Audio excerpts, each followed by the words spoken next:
প্রকাশ করবে, কিন্তু আমরা আজকে দেখছি অগণতান্ত্রিক ভাবে একটা রাজনৈতিক দলের কর্মসূচিতে বাধা প্রদানের চেষ্টা করা হচ্ছে। আমরা এটার নিন্দা জানিয়ে রাখলাম। আমরা জানি জনগণ যে অগণতন্ত্রের বিরুদ্ধে, যে স্বৈরতন্ত্রের বিরুদ্ধে এবং মত প্রকাশের স্বাধীনতার পক্ষে গণ অভ্যুত্থানে করে নেমেছিল, ইনশাআল্লাহ সামনের দিনেও যদি ভয়ের সংস্কৃতি কেউ তৈরি করতে চায়, জনগণ আবারও রাজপথে নামবে।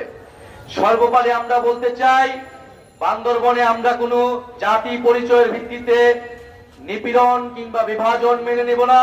বান্দরবনের প্রত্যেকটা মানুষের ঘরে ঘরে আমরা যেই ইনসাফের উন্নয়ন, সেই উন্নয়ন পৌঁছে দিতে চাই।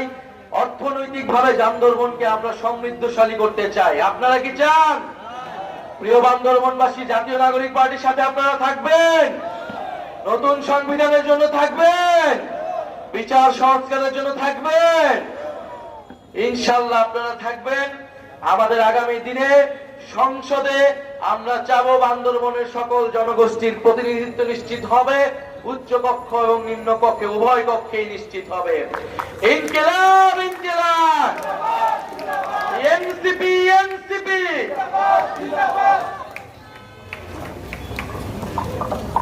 আমাদের